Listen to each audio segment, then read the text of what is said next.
अऊज़ु बिल्लाहि मिनश्शैतानिर्रजीम बिस्मिल्लाहिर्रहमानिर्रहीम। Welcome to Pacific group of colleges Bhutan campus. मैं जितने भी प्रीवियस लेक्चर्स हमने पढ़े हैं उसमें जो प्रीवियस लेक्चर्स था उस पर हमने विंडोज ऑपरेटिंग सिस्टम के डिफरेंट ऑब्जेक्ट्स के बारे में बात की थी, जैसे कि desktop, control panel, recycle bin, my documents etcetera. और हमने कीबोर्ड और माउस के कुछ फीचर्स के बारे में बात की। कुछ इवेंट्स हैं जैसे कि कीबोर्ड के अप एंड डाउन कीज के बारे में बात की, माउस के हमने लेफ्ट क्लिक, राइट क्लिक और ड्रैग के बारे में। आज हमने विंडोज ऑपरेटिंग सिस्टम में जिस टॉपिक पर बात करनी है उसका नाम है फीचर ऑफ विंडोज। जो फीचर्स हमने विंडोज के आज डिस्कस करने हैं वो कंसीडर हम करेंगे विंडोज 2000 की, बिकॉज आपकी बुक में ये एडिड है, इसलिए हमें इसके ये वाले फीचर्स विंडोज 2000 के कंसीडर। यही फीचर्स आपके करंट जो विंडोज 10.1 चल रही है उसके अंदर भी यही सारे आपके पास ऑप्शंस चल रहे हैं और यही फीचर्स आपके पास रन कर रहे हैं विंडोज 10.1। अब जो सबसे पहला फीचर है उसका नेम है मल्टीटास्किंग। जैसे कि इसके नेम से ही देखा जा सकता है कि मल्टी मीन एक से ज्यादा, बहुत सारे भी हो सकते हैं बट एटलीस्ट एक से ज्यादा, उसको हम कहते हैं मल्टी। टास्क हमारे पास किसी भी काम को कहते हैं, तो मल्टीटास्किंग कि एक टाइम में एक से ज्यादा काम करने के अमल को मल्टीटास्किंग कहते हैं। तो ऑपरेटिंग सिस्टम का ऐसा फीचर जिसमें ऑपरेटिंग सिस्टम एक टाइम में एक से ज्यादा कामों को प्रोसेस कर रहा हो, मैनेज कर रहा हो, उसको हम कहेंगे मल्टीटास्किंग। मिसाल के तौर पे कि आपने अगर वर्ड की एक फाइल ओपन की हुई है, उसको आप प्रिंट कर रहे हैं और दूसरी फाइल के अंदर आप दूसरा काम कर रहे हैं, नया डॉक्यूमेंट क्रिएट करने के लिए या नया डॉक्यूमेंट राइट करने के लिए। यानी कि एज वेल एज प्रिंटिंग भी चल रही है और आपके साथ वर्ड के अंदर न्यू डॉक्यूमेंट में उसकी क्रिएशन भी चल रही है। तो एक टाइम में एक से ज्यादा, जरूरी नहीं है दो हो, और भी हो सकते हैं। बैकग्राउंड में मूवी चल रही हो या ऑडियो चल रहा हो, तीसरा काम हो सकता है। मल्टीटास्क, मल्टीपल काम्स आपके विंडोज ऑपरेटिंग सिस्टम हैंडल कर सकते हैं। तो ये उसका पहला फीचर। दूसरा फीचर है हमारे पास मल्टी प्रोसेसिंग। मल्टी प्रोसेसिंग की एग्जांपल क्या है कि हमारे कंप्यूटर के अंदर जो हार्डवेयर कंपोनेंट है प्रोसेसर का, हमने अगर एक प्रोसेसर लगाया हुआ है और हम उसके ऊपर मल्टीटास्किंग कर रहे हैं तो उसकी स्पीड एक स्पेसिफिक रिजल्ट हमें प्रोवाइड करेगी। अब हमने जब बड़ी ऑर्गेनाइजेशंस की बात करनी होती है तो उसमें हमें बहुत ज्यादा प्रोसेसिंग पावर की जरूरत होती है। तो हम एक कंप्यूटर के अंदर मल्टीपल प्रोसेसर्स इंस्टॉल कर देते हैं और हर मल्टीपल प्रोसेसर जो हमने डिवाइड किया उसके अंदर हम डिफरेंट टास्क को उन प्रोसेसर्स को असाइन कर देते हैं। तो ओवरऑल मल्टीपल प्रोसेसर्स में मल्टीपल टास्किंग चल रही होती है और हमें रिजल्ट जो है वो सिंगल प्रोसेसर के बजाय अगर हम मल्टी प्रोसेसर यूज कर रहे हैं तो बहुत जल्द हमें रिजल्ट प्रोड्यूस हो जाएगा और हमारा बहुत सारा टाइम बचेगा। लेकिन ये नॉर्मली इतना ज्यादा आसान और इतना ज्यादा सस्ता एनवायरनमेंट नहीं है, क्योंकि इसको मैनेज करने के लिए हमारे पास एक्सपर्ट की जरूरत पड़ती है और ये मल्टी प्रोसेसर वाला कंप्यूटर काफी महंगा आता है। जैसे कि आपने हैवी मशीनरी इंस्टॉल करनी है, कंस्ट्रक्शन के लिए कोई सॉफ्टवेयर यूज करना है या गेम डेवलपमेंट के लिए कोई सॉफ्टवेयर यूज करना है, तो उसके अंदर हमें मल्टीपल प्रोसेसर्स की जरूरत पड़ती है। तो इस तरह के एनवायरनमेंट को हम कहते हैं मल्टी प्रोसेसिंग, जिसमें दो या दो से ज्यादा प्रोसेसर्स लगे हों और हर प्रोसेसर के ऊपर मल्टीटास्किंग का काम चल रहा हो, तो उसको हम कहेंगे मल्टी प्रोसेसिंग। यानी कि सेम टाइम में मल्टीपल प्रोसेसर्स में पैरेलल काम चल रहा हो, एक साथ काम चल रहा हो, उसको हम कहेंगे मल्टी प्रोसेसिंग।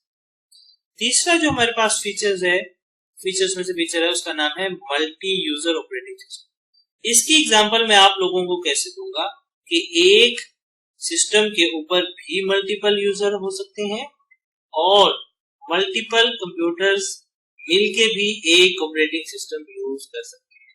इन दोनों की एग्जांपल आपको सबसे पहले एक ही कंप्यूटर के ऊपर ये ऑप्शन होता है कि आप उसके ऊपर डिफरेंट यूजर्स क्रिएट कर सके। फर्स्ट यूजर का नेम आपने रख दिया यूजर ए, दूसरे यूजर का आपने नेम रख दिया यूजर बी। उन दोनों का पासवर्ड अलग अलग है, वो डिफरेंट टाइम्स में आ रहे हैं। फॉर एग्जांपल एक घर में एक कंप्यूटर है और दो भाई हैं उसको यूज करने वाले, एक का नाम अली है और दूसरे का नाम वकास है। अब उसके पेरेंट्स ने ये सेट किया हुआ है कि अली दिन के इस टाइम में यूज करेगा, तो अली अपना वही वाला computer same operating system but user Ali है, और वो जब उसको ओपन करता है तो उसकी ऑप्शंस और उसके फाइल्स डिफरेंट। बट दूसरी जगह जब वकास ओपन करता है तो वो same operating system same computer use कर रहा है, उसके अंदर ऑप्शंस और उसका पासवर्ड डिफरेंट। तो एक टाइम में एक ही कंप्यूटर को मल्टीपल यूजर यूज कर सकते। अब दूसरी एग्जांपल क्या है आपके पास, एक कंप्यूटर को यूज करते हुए बहुत सारे कंप्यूटर्स के साथ यूज कर सकते। आपकी कंप्यूटर लैब बनी हुई है, वहां पर एक सर्वर पड़ा हुआ है जो कि बाकी सारे कंप्यूटर्स को सर्व कर रहा है। जितने भी कंप्यूटर हैं सारे उससे कनेक्टेड होते हैं। एक दफा हमें उसको स्टार्ट करना पड़ता है, उसके फीचर्स को हम यूज करते हैं, बाकी उसके एप्लीकेशंस को हम यूज करते हैं बाकी। ये एक फर्दर लंबी सी डिस्कशन है, बट इसकी बेसिक जो खसूसियत है मल्टी यूजर ऑपरेटिंग सिस्टम की, कि एक ऑपरेटिंग सिस्टम को दो या दो से ज्यादा यूजर्स यूज कर सकते हैं। वो यूजर्स फिजिकल वे में भी हो सकते हैं, वो यूजर्स कंप्यूटर्स के सूरत में भी हो सकते हैं। नेक्स्ट फीचर जो आपके पास है विंडोज का, वो है प्लग एंड प्ले। इसकी सबसे कॉमन सी एप्लीकेशन या मिसाल क्या है कि आप सभी लोग डाटा ट्रैवलर यानी कि यूएसबी डिवाइस यूज करते हैं। प्लग एंड प्ले क्या है कि आपने यूएसबी ड्राइव को प्लग किया और आपके ऑपरेटिंग सिस्टम ने उसको डिटेक्ट कर लिया कि ये यूएसबी डिवाइस है और ये डाटा ट्रैवलर के तौर पर यूज की जाती है, यानी कि एक्सटर्नल हार्ड ड्राइव है, ये रिमूवेबल यूएसबी ड्राइव है जिसको हमने यूज करना है फॉर फाइल कॉपी या डिफरेंट फाइल स्पेस कर। तो ये प्लग करने के बाद ऑटो डिटेक्शन करती है और उसके ड्राइवर्स को डिटेक्ट करती है कि ये किस तरह से इसको ऑपरेट करना है। Auto detection mean automatically detect करना हार्डवेयर डिवाइस कि ये यूएसबी डाटा ट्रैवलर है या ये प्रिंटर की डाटा केबल है या आपके मोबाइल की डाटा केबल है। तो इस फीचर को हम कहते हैं प्लग एंड प्ले। विंडोज का जो नेक्स्ट फीचर है उसका नेम है नेटवर्किंग। हमने जब भी केबल के थ्रू इंटरनेट कनेक्ट करना है तो उसके बाद जो प्रोसेस स्टार्ट होता है ऑपरेटिंग सिस्टम कि ये किस नेटवर्क की तार हमारे साथ अटैच की गई है।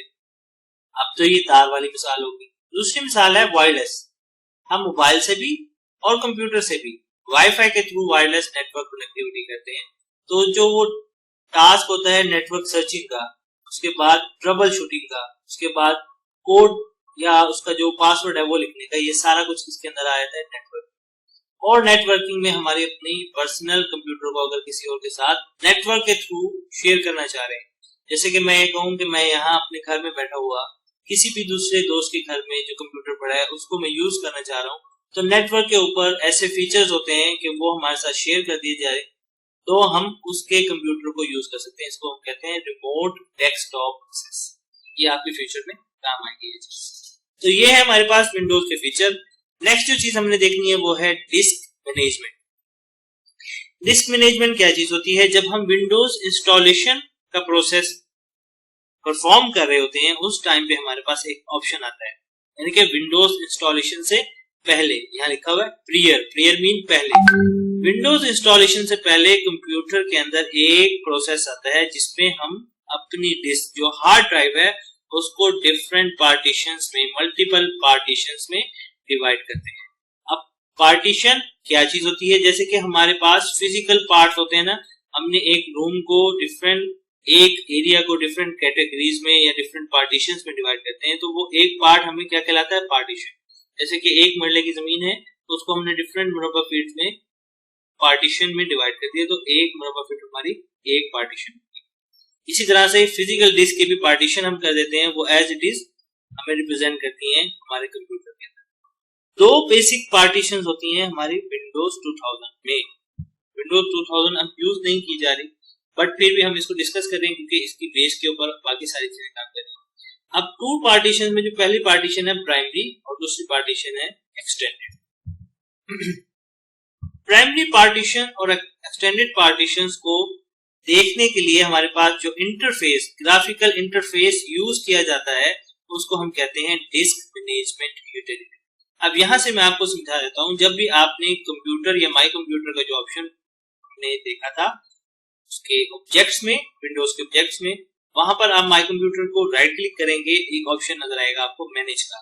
जब आपने वो मैनेज का ऑप्शन सिलेक्ट करना है तो आपके पास ये विंडो ओपन हो जाएगी, इसका नेम होगा कंप्यूटर मैनेजमेंट। इसमें आप इस जगह पर आएंगे, डिस्क मैनेजमेंट के ऊपर क्लिक करेंगे और आपके पास ये विंडो ओपन हो जाएगी जहां से आप क्या चीज देख सकते हैं, डिस्क मैनेजमेंट यूटिलिटी। अब यहाँ बॉटम में आपके पास एक चीज लिखी हुई आ रही है, partition, primary partition.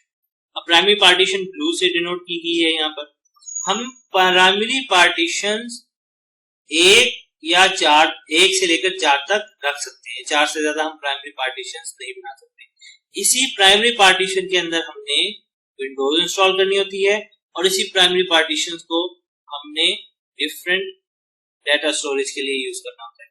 Extended partition जो होती है उसको हम मोस्टली ज्यादातर डाटा यूज करने के लिए नहीं रखते, बट उसको हम अनएलोकेट के ऊपर स्टोर कर देते हैं, जिसको हम कोई डाटा नहीं प्रोवाइड करते। और 1/4 पार्टीशन जो है वो अलाउड होती है आपकी एक्सटेंडेड पार्टीशन में। आपके पास जो लेटेस्ट विंडोज है उसके अंदर एक्सटेंडेड पार्टीशन एब्सोल्यूट हो चुकी है, यानी कि अब यूज नहीं की जाती, अब जस्ट अनएलोकेटेड पार्टीशन यूज की जाती है। इसीलिए मैंने आपको लेटेस्ट पिक्चर दिखाई, जस्ट आपकी बुक का पार्ट था इसलिए मैंने उसको एक्सप्लेन कर दिया। डिस्क मैनेजमेंट यूटिलिटी में बता चुका हूं कि एक ऑप्शन है, इंटरफेस है, जहां से हम अपनी इस डिस्क मैनेजमेंट को व्यू कर सकते हैं। अब जो इस लेक्चर में या इस सब्जेक्ट में, इस चैप्टर नंबर 7 में जो लास्ट टॉपिक है आपके पास, वो फाइल मैनेजमेंट में आपका फाइल मैनेजमेंट क्या चीज है, अब वो देख लेते हैं। सपोज आपके पास 2 फाइलें हैं, ठीक है जी। उन फाइल्स में अब आपने उनको ओपन करना है, उन दोनों का नेम सेम है बट उनका लोगो डिफरेंट है। अब ये लोगो जो है वो वर्ड का है, ये पावर पॉइंट का है जिसमें स्लाइड्स बनती है, जिसमें आपकी ये स्लाइड्स बनती है, दोनों का नेम सेम है। अब विंडोज के पास ऐसी क्या चीज है जिसकी बेस पे, यानी कि विंडोज यानी कि ऑपरेटिंग सिस्टम, जिसकी बेस पे वो ये फर्क पैदा कर सके कि ये जो आपके पास ब्लू आइकन वाली चीज है ये वर्ड की फाइल है और रेड आइकन या ऑरेंज आइकन वाली जो चीज है ये पावर पॉइंट की फाइल। उसको कंपेयर करने के लिए या उसको जानने के लिए एक चीज की जरूरत होती है जिसको हम कहते हैं विंडोज रजिस्ट्री, जो कि आपके वो एक्शंस डिफाइन करवाती है विंडोज ऑपरेटिंग सिस्टम को कि अब आपने इसकी एक्सटेंशन देखनी है। क्या एक्सटेंशन? ये जो डॉट के बाद वाली चीज है, पहले हम नेम लिखते हैं फिर डॉट डालते हैं, उसके बाद एक्सटेंशन ऑटोमेटिकली आ जाता है। ये एक्सटेंशन कौन चेक करता है? आपका विंडोज रजिस्ट्री, कि अगर इसकी एक्सटेंशन होगी DOC तो इसको वर्ड में ओपन करना है, अगर इसकी एक्सटेंशन होगी PPTX तो इसको पावर पॉइंट में ओपन करना है। इसी तरह से मीडिया प्लेयर में भी जितनी आपकी वीडियोस के फॉर्मेट हैं .mp4, .mov, आपने उसको जब ओपन करना है तो ये विंडोज रजिस्ट्री का काम होता है कि ये चीज चेक करे कि ये वाला प्रोग्राम, ये वाली फाइल इस चीज में ओपन होगी है। सपोज अब ये तो है फाइल मैनेजमेंट।